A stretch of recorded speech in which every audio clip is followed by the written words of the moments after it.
Hola, hola, ¿cómo están? Espero que si están viendo este video sea porque les interesó el tema y no solo porque un profesor se los dejó ver. Mi nombre es Yosahandi y este es mi canal. ¿Y las demás culturas? Empecemos con una incógnita. ¿Cuántas veces hemos escuchado hablar de los aztecas, olmecas, mayas, teotihuacanos, entre otros? Y claro, es normal porque están en Mesoamérica y es usualmente la única región de la que se nos habla desde que empezamos a ver Historia de México. Pero, ¿qué pasa con aquellas culturas que se encuentran en Aridoamérica y Oasisamérica y que no se les dé el valor necesario? Bueno, pues, hoy les hablaré un poco más de ellas. Para ello, es importante saber las características de estas dos últimas regiones mencionadas. Como su nombre lo dice, Aridoamérica se caracterizó por extensas y áridas llanuras ubicadas en el medio de dos importantes elevaciones, las cordilleras oriental y occidental de la Sierra Madre, abarcando casi todo el territorio de los estados mexicanos de Tamaulipas y Nuevo León, la región norteña de San Luis Potosí, Zacatecas, Durango y la totalidad de Coahuila. Además, se extiende por Baja California Norte y Sur, gran parte de Chihuahua, partes de Sonora, Jalisco, Sinaloa y Aguascalientes. Pero también en Estados Unidos de América abarca California, Nevada, Utah, Nuevo México y parte de Texas y Arizona. Bastante amplia esta región como para no tomarle importancia, ¿no?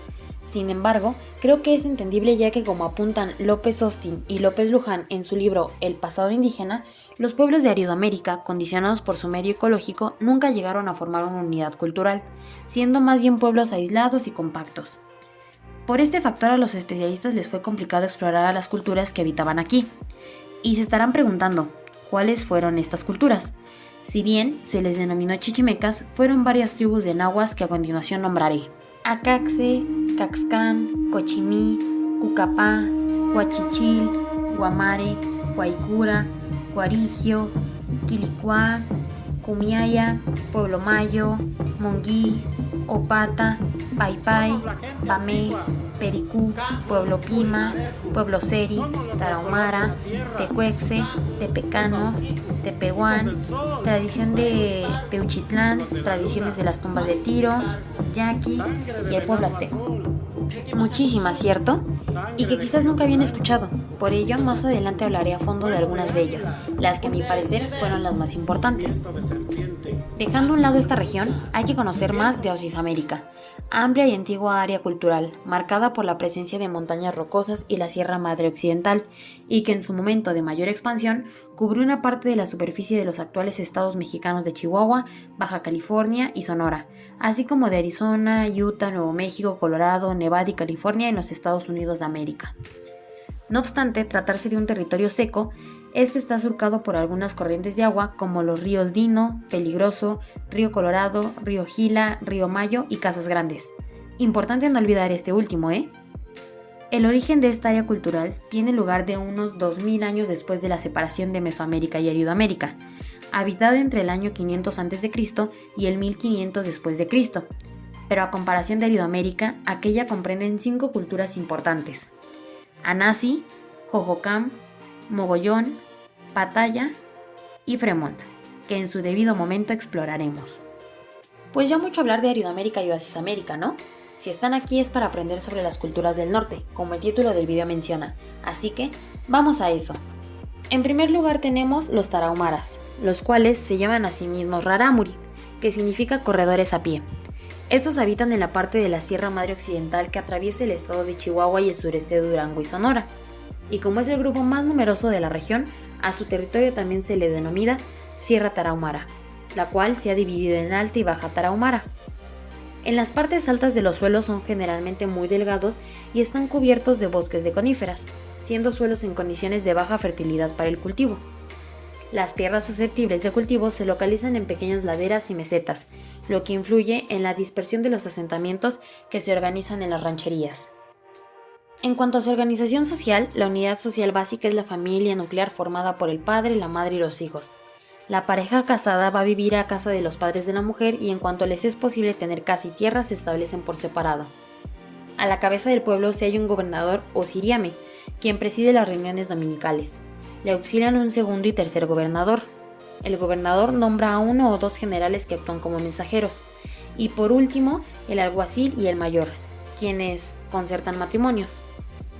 Y yo, siendo estudiante de arquitectura, me es imprescindible mencionar cómo eran sus viviendas. Esta consistía en una casa habitación, un granero y un corral de madera. Las casas se construyen con madera, adobe, cantera o piedra. Sin embargo, lo más común es encontrar viviendas hechas de troncos de pino dispuestos de manera horizontal, uno sobre otro, con techo de vigas de 2 aguas. Los troncos son ensamblados en las esquinas y las rendijas son tapadas con una mezcla de lodo. Generalmente, esta consta de un solo cuarto, pero también las hay de 2 o más. El mobiliario consiste en una estufa o calentón hecho de lámina, el metate, utensilios de cocina, una estructura de madera que sirve de cama y cobijas. Algo interesante es que para construir una casa generalmente se organiza una tesguinada. Pero, ¿qué es eso? Pues es un espacio importante para la interacción entre miembros de varias familias de una o más rancherías. Algo así como una celebración para que entre todos termine más rápido la construcción y sea más amena. Y por último, y no menos importante, están las fiestas, estrechamente relacionadas con el ciclo agrícola, de las cuales las más importantes son el Día de la Candelaria, Semana Santa, la fiesta del patrón de la iglesia, la Purísima Concepción, la Virgen de Guadalupe, Navidad, fin de año y la Epifanía. Y pues claro, algunas de estas todavía nosotros las hemos acogido para seguir celebrándolas. En todas estas se llevan a cabo las danzas de matachines y yumari, excepto en Semana Santa, que se baila fariseos y pascola. Pasando a otra cultura igual de importante, tenemos a los tepehuanes. Esta palabra quiere decir dueños de cerros, aunque otra interpretación señala que significa conquistadores o vencedor en batallas. A finales del siglo XVI y principios del XVII se tenían documentos históricos que refieren a esta cultura como el pueblo nativo más numeroso del norte de México, pero en la actualidad estos están constituidos solo por 2 pequeños grupos, geográficamente distantes y culturalmente diferentes. De ahí que en nuestros días se distingue entre tepehuanes del norte, denominados a sí mismos como Odami, que significa gente, y tepehuanes del sur. Su distribución en el territorio mayoritariamente es en el estado de Durango, pero también nos encontramos en Chihuahua, Nayarit, Zacatecas y Sinaloa, con una población de 23.499 habitantes en el sur y 9.657 en el norte. En tercer lugar, tenemos la cultura huichol, quienes asimismo se denominan huirrárica o en plural huirraritari. A finales del siglo XVIII, los huicholes recibieron títulos agrarios y que gracias a esto se definieron los límites de las comunidades actuales.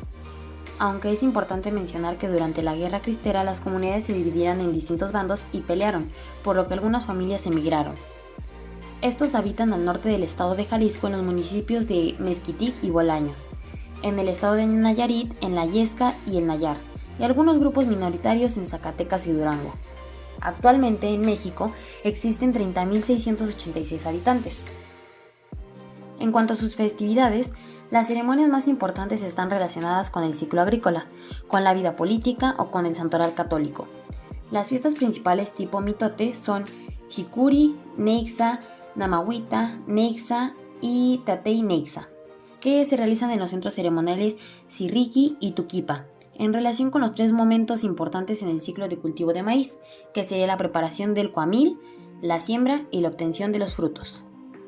Y como cierre de esta cultura tenemos sus artesanías, las cuales reflejaban sus sentimientos sagrados, dioses y escenas mitológicas, plasmados en diseños de ropa, instrumentos musicales y construcciones de templos. Además, muchos de sus objetos de uso ritual se han convertido en artesanías. Algunos ejemplos de estos son cuadros de estambre, objetos de chaquira con bules, violines, jícaras, tambores, entre otros. Para finalizar con las culturas de Aridoamérica tenemos la Apache. Pero, ¿qué es lo primero que se nos viene a la mente cuando hablamos de esta? Quizás algunas películas como Flecha Roja, Apache Kid, El último de los Apaches, es más, yo podría decirles que pienso rápidamente en el corto animado El pequeño Hiawatha, de Walt Disney. Sin embargo, ninguna de estas nos adentran en la cultura, por ello es preciso saber que ellos mismos se llaman INDE, aquel grupo de naciones indígenas culturalmente cercanas del estado de Arizona, norte de los estados de Sonora, Chihuahua, Coahuila, Nuevo León, Tamaulipas, Nuevo México y regiones de Texas y de las Grandes Llanuras. Estos vivían seminómadas e inestables en algún lugar determinado entre los ríos Colorado y Brazos en Texas, caracterizados por una fuerte resistencia cultural como grupo. Eran grandes exploradores y conocían perfectamente su vasto territorio. Además, eran cazadores y recolectores de productos silvestres, aunque se convirtieron en invasores de tierras pastorales y agrícolas, por lo que así iniciaron con el trueque y practicaban el pillaje para sobrevivir. En cuanto a su organización social, todos vivían en familias grandes, donde cada familia tenía su propia vivienda. Algunas familias trabajaban juntos en grupos locales, estando encabezados por un hombre comandante de avanzada edad. Muchos grupos locales de base se fusionaban en escuadrones. Los mayores niveles en la jerarquía social de los apaches del oeste acudieron en masa a las órdenes, que Grenville Goodwin bautizó. Llamó a los 5 grupos apaches occidentales: los Tontos del Norte, los Tontos del Sur, Sibecuje, San Carlos y White Mountain. Los escuadrones Jicarilla consistieron en partes influenciadas probablemente por la cultura pueblo. Los apaches occidentales e indios navajos tenían sistemas de clanes matriarcales. Hablando de sus viviendas, estos vivían en 3 tipos. La primera era una tienda india utilizada para vivir en las llanuras. El segundo tipo de vivienda eran las bikyupas, una especie de choza llamada bigban. Esta casa se trata de un marco de madera de 2.5 metros de altura reforzada con fibras de yuca y cubierto de arbustos y hierba. Estas chozas generalmente eran de los apaches que vivían en las montañas. Si un miembro de la familia que vivía en la choza muere, este era incinerado. Y el tercer tipo de vivienda, que era un hogán, se utilizaba durante los tiempos cálidos cuando se adentraban al norte de México, el cual es perfectamente fresco. Y para finalizar les dejaré una imagen de cómo era la localización de las tribus apaches del siglo XVIII, con una parte de aquella descripción que hizo la antropóloga Morris Opler, la cual dice: la casa en la que vivía la familia era construida por mujeres. Se trata de una ronda simple con el arbusto llamado namucos en forma de cúpula, con pisos al nivel del suelo.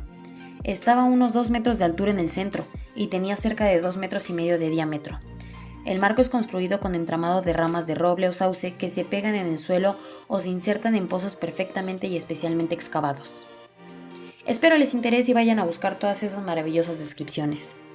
Pero bueno, así podría seguirme con muchas más culturas, pero tampoco quiero aburrirlos y espero que con estas pocas hayan despertado su interés por las demás y en algún momento lean sobre ellas e imaginen todo aquello por lo que pasaron para sobrevivir hasta la actualidad como grupo.